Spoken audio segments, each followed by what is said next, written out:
14년 후에 내가 바나바와 함께 디도를 데리고 다시 예루살렘에 올라간다니 계시를 따라 올라가 내가 이방 가운데서 전파하는 복음을 그들에게 제시하되 유력한 자들에게 사사로이 한 것은 내가 다름질하는 것이나 다름질한 것이 헛되지 않게 하려 함이라.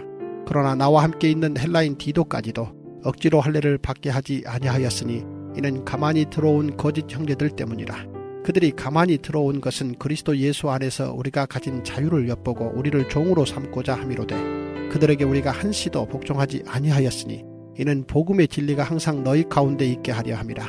유력하다는 이들 중에 본래 어떤 이들이든지 내게 상관이 없으며 하나님은 사람을 외모로 취하지 아니하시나니 저 유력한 이들은 내게 의무를 더하여 준 것이 없고 도리어 그들은 내가 무할례자에게 복음 전함을 맡은 것이 베드로가 할례자에게 맡음과 같은 것을 보았고 베드로에게 역사하사 그를 할례자의 사도로 삼으시니가 또한 내게 역사하사 나를 이방인의 사도로 삼으셨느니라.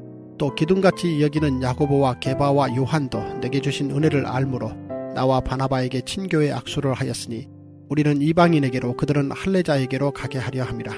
다만 우리에게 가난한 자들을 기억하도록 부탁하였으니 이것은 나도 본래부터 힘써 행하여 왔노라.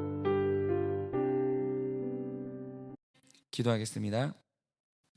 하나님, 신앙생활이 무엇입니까? 신앙생활은 이해가 아니고 결단입니다. 하나님, 우리는 늘 이해를 구합니다. 그러나 오늘 하나님께서 우리에게 말씀하십니다. 결단해야 된다고, 결정해야 한다고. 하나님, 그것이 바로 오늘 우리가 해야 하는 유일한 한 가지 일입니다. 하나님, 이 시간에 우리가 오늘 말씀을 듣고 내가 주님 편에 설 것인지 사람 편에 설 것인지, 내가 믿기로 할 것인지 여전히 이해하기로 할 것인지 주님 이 시간에 우리가 결단하고자 합니다. 주님, 오늘 우리에게 이 새벽에도 말씀하여 주사 결단할 수 있는 능력을 허락하여 주시고 오늘 결단하고 나서는 내가 결단한 그 길로 쭉 걸어갈 수 있도록 우리에게 믿음을 허락하여 주시옵소서. 주께서 오늘 이 새벽에 우리에게 결단할 수 있는 믿음과 말씀을 주실 줄 믿사오며 살아계신 예수님 이름 받들어 기도드립니다. 아멘.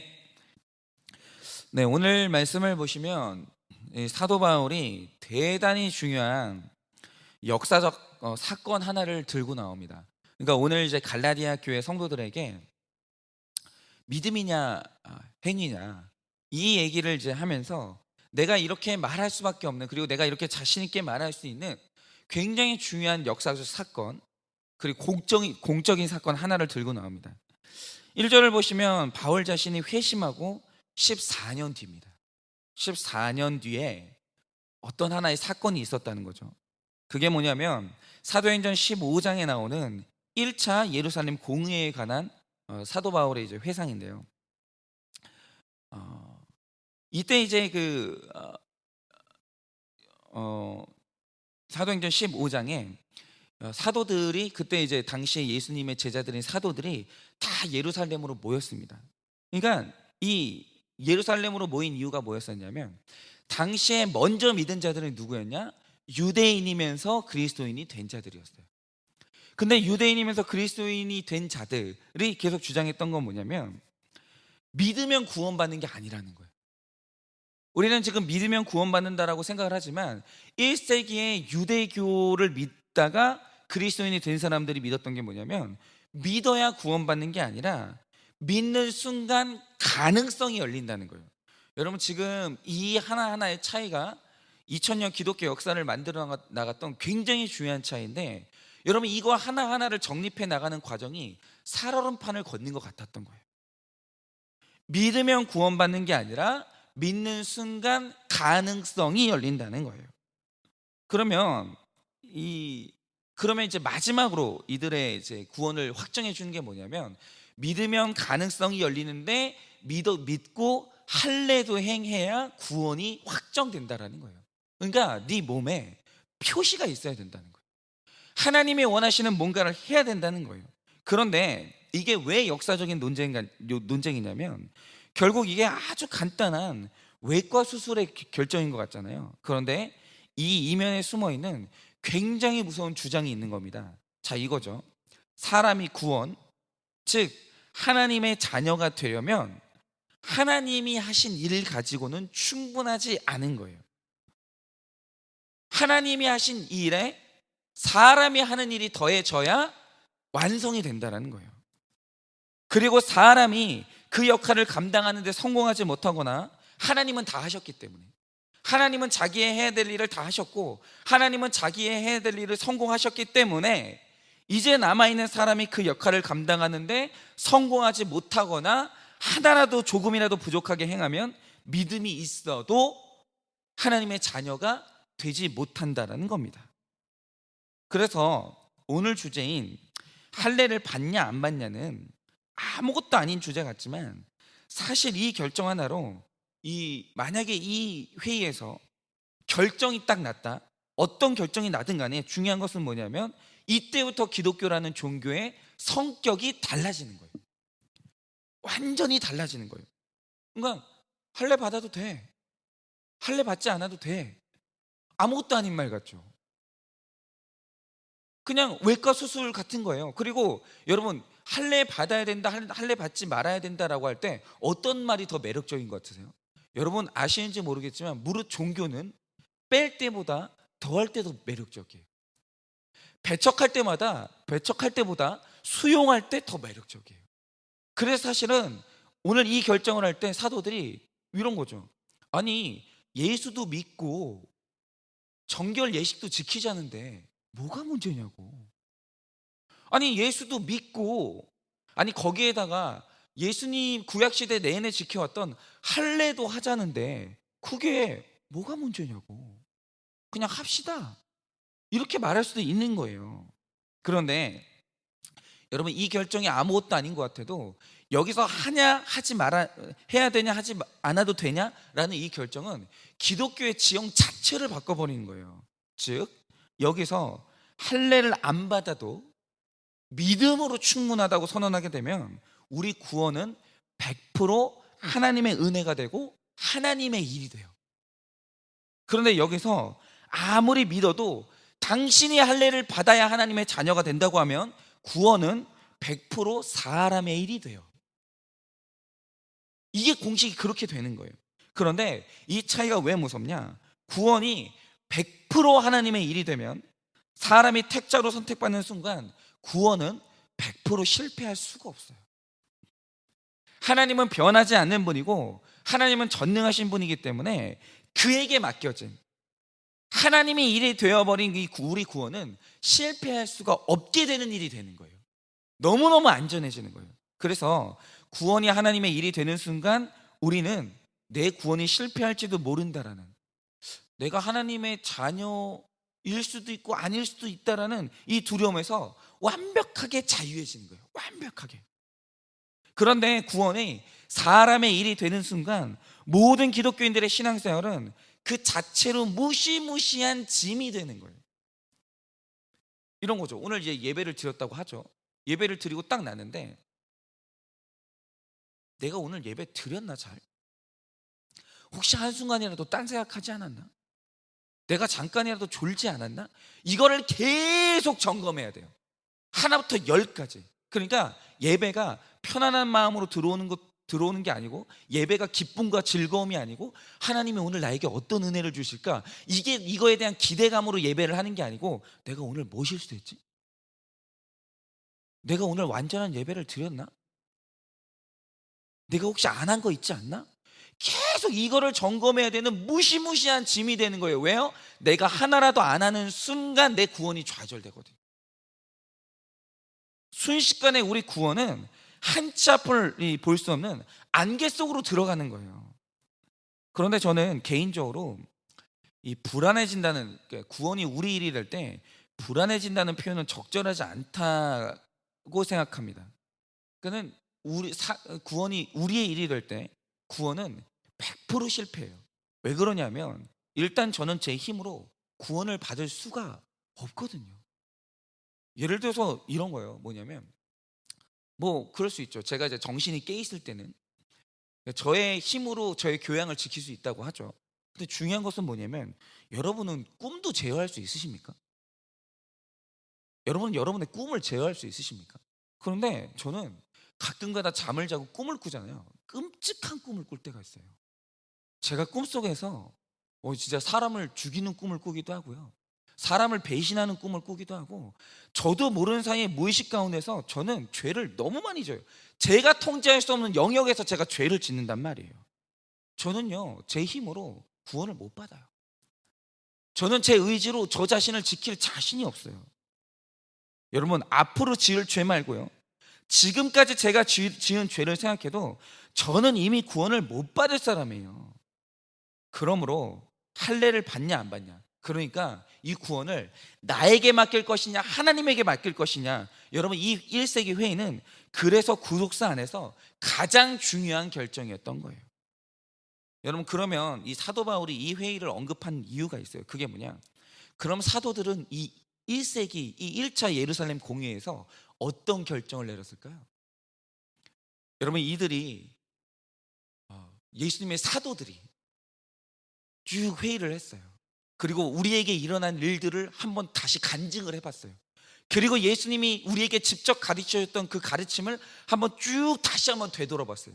그러고 나서 우리 예수님의 제자들이 마지막으로 내린 결론이 있어요. 그게 뭐냐, 앞으로 이후로 믿는 모든 이 그리스도인들은 할례를 받지 않아도 된다. 그들은 할례를 받지 않아도, 그들은 믿기만 하면 모두 다 우리의 가족이요 교회의 일원이다라고 결정을 했어요. 그리고 나서 사도들이 결정한 게 뭐냐, 앞으로 이후의 구원은 1%도 사람의 일이 아니라 100% 하나님의 일이다. 믿기만 하면 그는 실수할지라도, 그는 부족할지라도 그는 반드시 구원을 받는다라고 그렇게 결정을 한 겁니다. 그런데 잘 보세요. 1세기에 이렇게 결정이 났어요. 그런데 중요한 것은 뭐냐면 지금 2000년이 지나서도 아직도 이 결정이 안 난 사람들이 있어요. 여전히 있잖아요. 이 결정을 못하는 사람들이 있어요.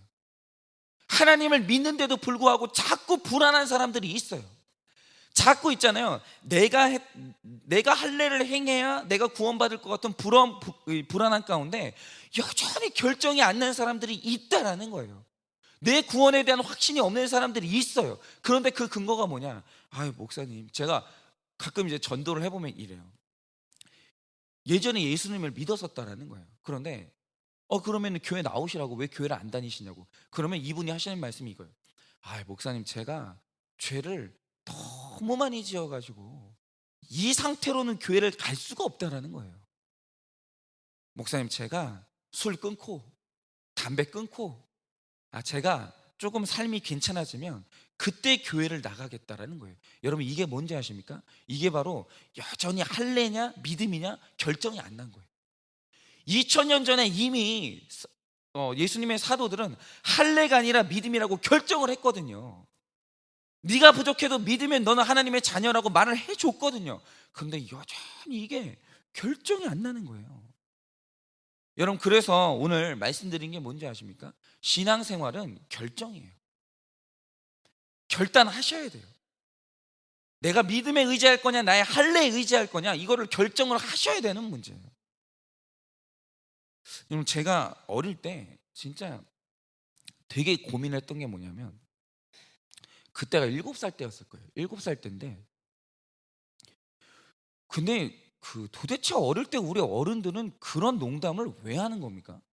저한테 시골에 가면 늘 저희 친척들 하시는 말씀이 뭐냐면, 저를 따로 불러요. 따로 부르더니 저희 큰아버지도 그렇고 작은아버지도 그렇고 셋째 큰아버지도 그렇고 저를 따로 불러가지고 늘 하시는 말씀이 뭐냐면, 현성아, 사실은 네가 주워온 애야. 도대체 그걸 왜 하는지 모르겠어요. 너를 다리 밑에서 주워왔어. 그리고 니네 엄마는 지금 저기 시장에서 장사를 하고 있어. 그 거짓말을 했어요. 그래가지고 제가 이제 그 얘기를 딱 들었잖아요. 그 얘기를 들었는데 그때부터, 여러분 7살짜리가 진짜 그 고민을 할 수 있어요. 그때부터 제가 가만히 봤어요. 엄마 아빠의 외모와 나의 외모를. 그런데 중요한 사실이 뭐냐면 안 닮은 거예요. 내가 아버지를 아무리 보는데 지금도 그래요. 그러니까 저희 집의 유전자는 큰형은 몽땅 아버지 유전자를 물려받았고, 저희는 몽땅 이제 어머니 유전자를 물려받았는데, 아무리 봐도 아버지랑 나랑 닮은 구석이 없는 거예요. 닮은 구석이 없는 거예요. 그러니까 그때부터 굉장히 심각하게 고민이 되는 거예요. 내가 아버지 아들 맞나? 그리고 실제로 제가 이 다리 밑에서 주워왔다는, 그리고 우리 어머니 아버지 아들이 아닐 것 같다는 의혹이 계속 짙어지는 거예요. 근데 결정적으로 이제 어떤 일이 있었냐면, 어머니 이게 아버지가 어느 날 이제 뭐 외갓집을 이제 처갓집을 간다고 저희를 잠깐 옆집에 맡겨놓고, 그리고 나서 이제 처갓집을 가셨어요. 근데 처갓집을 가셨는데 밤새도록 잠이 안 오는 거예요. 안 돌아오면 어떻게 하지? 혹시 나를 버리려고 엄마 아빠는 저기 멀리 떠나고 나를 잠깐 여기다가 데려다 놓고 내일 아침에 눈을 떴을 때 이 집 주인이 나를 고아원으로 데려다 주면 어떻게 하지? 이게 잠이 오질 않는 거예요. 자유함이 없고 평안이 없는 거예요. 어머니 아버지가 다시 돌아올 거는, 내가 어머니 아버지가 내 어머니 아버지 진짜 엄마 아빠라는 확신이 없으니까 이분들이 잠깐 나갔다가 돌아올 거라는 그 약속이 믿어지질 않는 거예요. 그러니까 그때 있잖아요, 밤새도록 울면서 엄마 아빠를 기다렸어요. 그 기억이 지금도 나요. 못 믿겠는 거예요.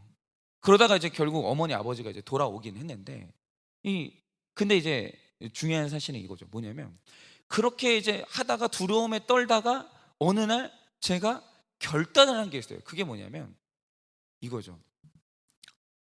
아무리 주워왔다고 해도 쌍둥이를 주워오는 거는 힘들지 않나. 예. 아니, 나 하나를 주워오는 건 그럴 수 있다고 치는데, 남인데 쌍둥이를 주워오는 거 되게 힘든 일이 아닌가? 갑자기 그 생각이 드는 거예요. 그러니까 마음이 너무 힘들고 어려우니까 그때 이제 결단을 한 게 뭐냐면, 그냥 믿자. 그냥 내가 엄마 아빠 아들이라고 믿자. 그러고 나서 그냥 믿어버렸어요. 그리고 나서 그 다음부터 제 머릿속에서 이제 엄마 아빠가 진짜 내 엄마 아빠일까? 내가 혹시 버림받지 않을까? 라는 것에 대한 두려움이 어느 날부터 싹 잊혀졌어요. 그런데 제가 어저께 어떤 일이 있었는지 아세요? 어저께 그 사진을 왜 그렇게 됐는지 모르겠는데, 저의 어머니의 중학교 때 사진을 아버지가 보내준 거예요. 저희 어머니 중학교 때 사진을 처음 봤어요. 저는 일생 처음 봤는데 그거를 보고 깜짝 놀랐어요. 왜 깜짝 놀랐냐면, 어머니 중학교 때 사진을 보는데 저 어릴 때랑 똑같이 생긴 거예요. 똑같이. 심지어는 제가 진짜 놀란 게 뭐냐면, 예지가 저희 어머니랑 똑같이 생긴 거예요. 제 딸이. 그러니까 이거는 빼도 박도 할 수 없는, 제가 우리 어머니 아들인 거예요. 제가 우리 어머니 아들이고, 이거는 뭐 당연히 뭐 누가 변명할 필요도 없지만 제가 저희 어머니에게서 난 자식이 너무 분명한 거예요. 그거는 그때도 그랬고 지금도 그랬어요. 근데 중요한 사실은 뭐냐면, 내가 믿질 못하니까 저희 어머니는 늘 말씀해 주셨거든요. 그러니까 제가 엄마 큰아버지가 내가 다리 밑에서 주워왔다고 그러는데 맞아? 그런데 그러면 저희 어머니는 항상 웃으면서 그냥 농담이라고 늘 그렇게 말씀을 하셨어요. 말씀도 하셨고, 뭐 그때나 지금이나, 그러니까 제가 어머니 아버지 아들인 건 변함이 없는 거예요. 이 증거가 있든 없든, 이 사진을 보기 전이나 후나 언제나 저는 어머니 아버지 아들이었던 거예요. 근데 중요한 사실은 뭐냐면, 내가 믿지를 못하니까 아들로서 내 지위가 너무 불어나고 내가 가정에서 어머니 아버지 아들이라는 걸 누리지를 못하는 거예요. 그게 너무 힘이 드는 거예요. 그런데 여러분, 믿으면 그 모든 두려움이 다 사라지는 거예요. 여러분, 바로 이겁니다. 신앙생활이라는 건 뭐냐? 결단이에요. 이미 예수님은 우리를 위해 십자가를 지고 돌아가 주셨고, 이미 성경에서 믿기만 하면 너희들은 부족하여도 다 나의 자녀들이고 내가 너희를 마침내는 거룩하게 만들고 천국으로 이끌 거라고 미리 말씀을 다 하셨어요. 이미 끝났어요. 중요한 사실은 뭐냐면 믿음이에요. 내가 여전히 내가 하나님의 자녀인가 아닌가? 내가 하나님하고 닮은 구석이 있나 없나? 내가 하나님의 자녀로 부름받을 자격이 있나 없나? 이 고민을 하실 건지, 이제는 하나님 앞에서 내가 하나님의 자녀임을 믿고 이 신앙생활, 나의 이미 임한 나의 천국을 누리고 내가 이것을 기뻐할 것인지, 여러분 이건 이제 결단을 해야 되는 문제인 거예요. 여러분은 어떻게 하시겠습니까? 근데 중요한 사실은 뭐냐? 2000년 전에 이미 이 결정은 났어요. 여러분은 하나님의 자녀예요. 여러분이 예수 그리스도를 진심으로 시인하고 예수님이 나를 위해서, 나를 구원하기 위해서 예수님이 돌아가셨고 그분이 나의 영혼의 주인이라는 것을 믿는 그 순간 여러분은 이미 천국의 주인이고 여러분은 천국에 가기로 확정되었고 여러분은 하나님의 자녀예요. 그러므로 이후부터는 나에게 일어나는 모든 일을 하나님이 나를 사랑해서 주시는 사건으로 해석해도 되는 거예요. 의심하지 않으셔도 되는 거예요. 이제 신앙생활을 즐기셔도 되는 거예요. 여러분은 어떻게 하시겠습니까? 저처럼 고민하시겠습니까? 아니면 이제 믿기로 결단을 하시겠습니까? 바라기는 오늘 이 아침에 여러분들 이제 더 이상 이해하려고 증거를 달라고 요구하지 마시고요, 오늘 이 아침에 결단하시기를 축원을 드립니다.